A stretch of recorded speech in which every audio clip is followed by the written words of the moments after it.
மார்த்தாண்டம் அருகே உள்ள பிரசித்தி பெற்ற கூட்டாலுமூடு பத்ரேஸ்வரி அம்மன் ஆலய 10 நாள் சித்திரை திருவிழா நேற்று ஞாயிற்றுக்கிழமை கொடியேற்றத்துடன் துவங்கியது. இந்நிகழ்ச்சியில் ஆலய தொண்டர்கள் கொடிமரத்திற்கு சிறப்பு பூஜை செய்து கொடியை ஏற்றினார்கள். இதில் ஏராளமான பக்தர்கள் கலந்து கொண்டனர்.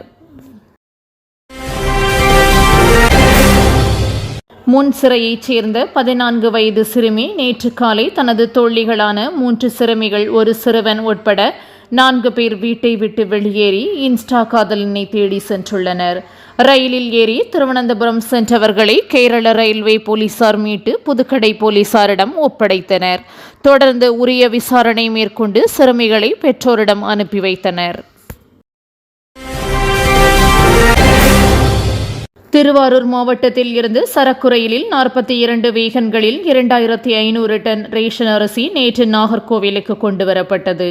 நாகர்கோவிலுக்கு கொண்டுவரப்பட்ட ரேஷன் அரிசியை சரக்கு ரயிலில் இருந்து தொழிலாளர்கள் லாரிகளில் ஏற்றி கிடங்குகளுக்கு அனுப்பி வைத்தனர்.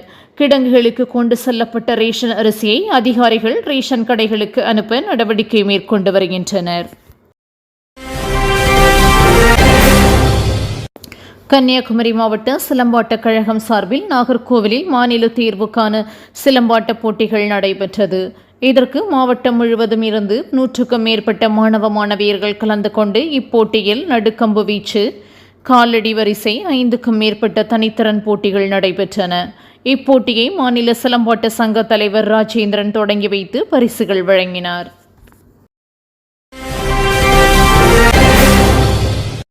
சென்னையில் அடுக்குமாடி குடியிருப்பின் பால்கனியிலிருந்து தவறி விழுந்த குழந்தை ஒன்று அந்தரத்தில் தூங்கியவாறு இருக்கும் வீடியோ காட்சிகள் வெளியாகி காண்போரை பதைப்பதைக்கு செய்துள்ளது.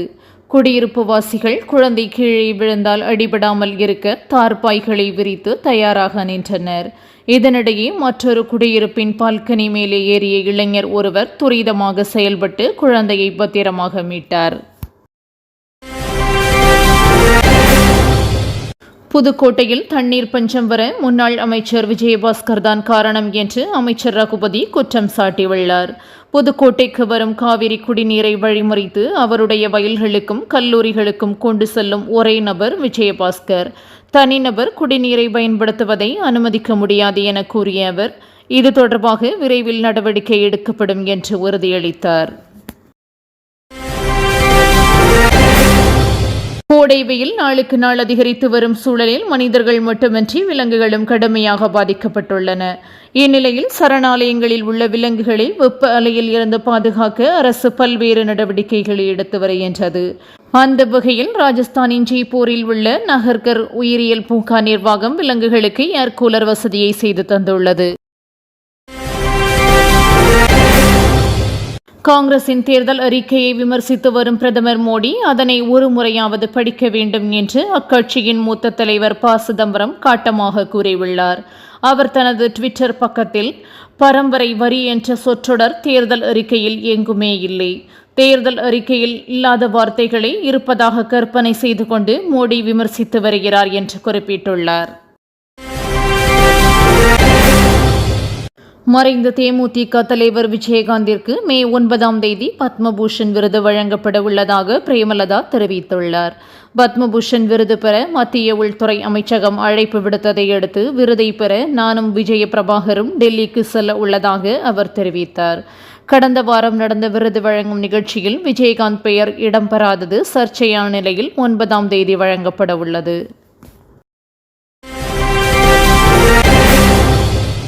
போதைப் பொருட்கள் நடமாட்டத்தில் ஆளுங்கட்சியின் தலையீடு இருப்பது தமிழகத்தின் சாபக்கேடு என டிடிவி தினகரன் குற்றம் சாட்டியுள்ளார்.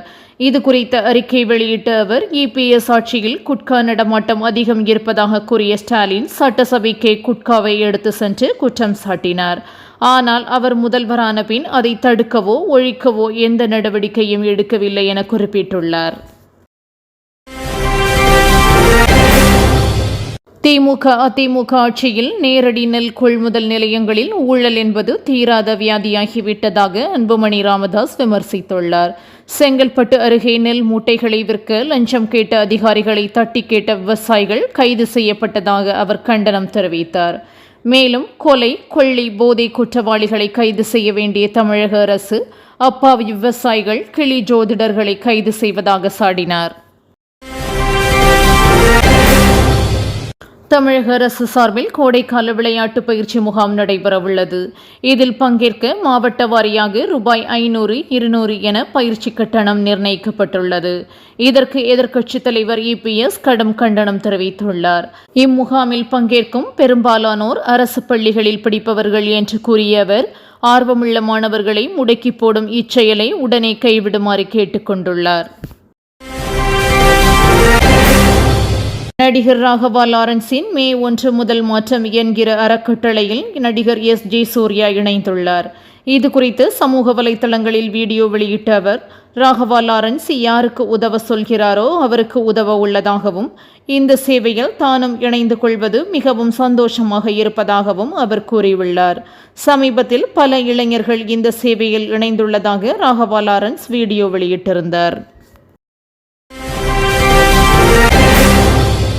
கர்ப்பிணிகள் அடுத்த 3 மாதங்களுக்கு மிகவும் கவனமாக இருக்க வேண்டுமென மகப்பேறு மருத்துவர்கள் எச்சரித்துள்ளனர். வெயில் காலத்தில் கர்ப்பிணிகளுக்கு கூடுதல் கவனிப்பு அவசியம். ஏனெனில் வெப்பம் காரணமாக அவர்களின் ஹார்மோன் மாற்றம் நாளுக்கு நாள் அதிகரித்துக் கொண்டே இருக்கும். இதனால் நீரிழப்பு, மயக்கம், எரிச்சல் உண்டாகலாம். எனவே உடலை குளுமையாக வைத்திருக்க கர்ப்பிணிகள் கூடுதல் கவனம் செலுத்த வேண்டும்.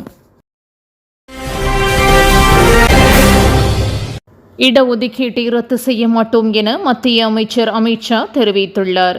உத்தரப்பிரதேசத்தில் பிரச்சாரம் செய்த அவர், பிற்படுத்தப்பட்டோர் என்ற பெயரில் ராகுல் காந்தி பாஜகவுக்கு எதிராக பொய்யை பரப்புவதாக குற்றம் சாட்டினார். பாஜக 400 தொகுதிகளில் வென்றால் இடஒதுக்கீடு இருக்காது என ராகுல் காந்தி கூறியதாக குறிப்பிட்ட அவர், 2 முறை ஆட்சியில் இருந்தும் இடஒதுக்கீட்டை ரத்து செய்யவில்லை என்றார்.